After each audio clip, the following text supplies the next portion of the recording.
Israel और Iran का ये युद्ध, लेकिन पूरे देश में भी कई जगह हैं जहां पर ईरान के पक्ष में लोग प्रदर्शन कर रहे हैं, कई जगह ऐसे हैं जहां पर लोग इजराइल के लिए दिल लुटा रहे हैं।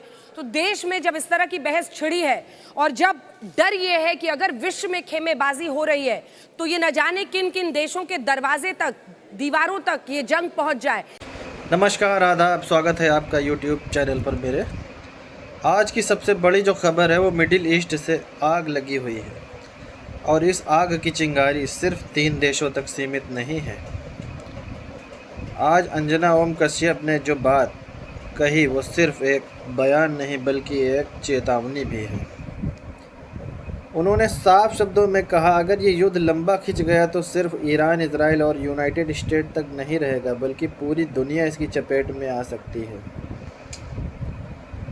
युद्ध सिर्फ 3 देशों का नहीं है। देखिए, ये कोई साधारण लड़ाई नहीं है। ये एक ऐसा संघर्ष है जिसमें एक तरफ है इजराइल और अमेरिका, दूसरी तरफ है ईरान और बीच में खड़े हैं कई देश जो खुलकर नहीं लेकिन अंदर ही अंदर पक्ष ले चुके हैं। कोई ईरान के साथ खड़ा है तो कोई इजराइल के साथ और अमेरिका के साथ, यानी दुनिया 2 हिस्सों में बढ़ती नज़र आ रही है। क्यों बढ़ सकता है ये युद्ध? असल खतरा यही है, मिडिल ईस्ट में तेल के भंडार हैं और दुनिया की अर्थव्यवस्था इन्हीं पर टिकी है। अगर युद्ध लंबा चला तो तेल सप्लाई पर असर पड़ेगा और जब तेल महंगा होगा तो दुनिया की हर चीज़ महंगी होगी। रिपोर्ट्स भी यही कह रहे हैं कि अगर हालात बिगड़े तो ग्लोबल एनर्जी क्राइसिस हो सकती है। द इकोनॉमिक टाइम्स अब तक क्या हो चुका है? इजराइल ने ईरान पर हमले किए, ईरान ने जवाब में खाड़ी देशों और अमेरिकी ठिकानों को निशाना बनाया।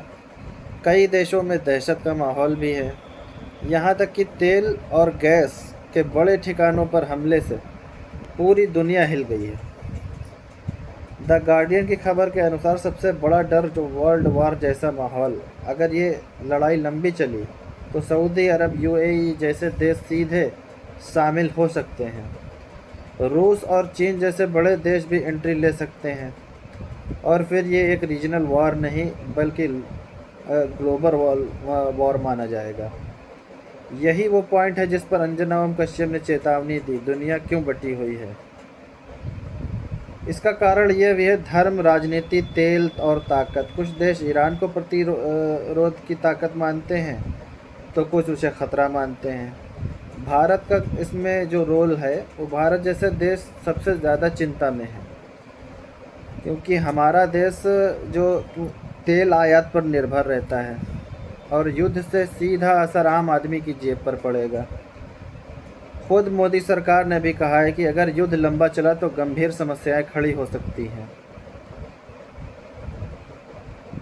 तो दोस्तों, ये सिर्फ एक युद्ध नहीं है, ये दुनिया के बदलते समीकरणों की कहानी भी है।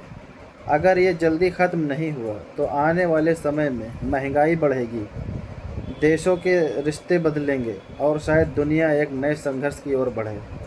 इसलिए यह समझना बेहद ज़रूरी है कि ये लड़ाई सिर्फ बंदूक और मिसाइल की नहीं बल्कि ताकत, राजनीति और भविष्य की है। नमस्कार।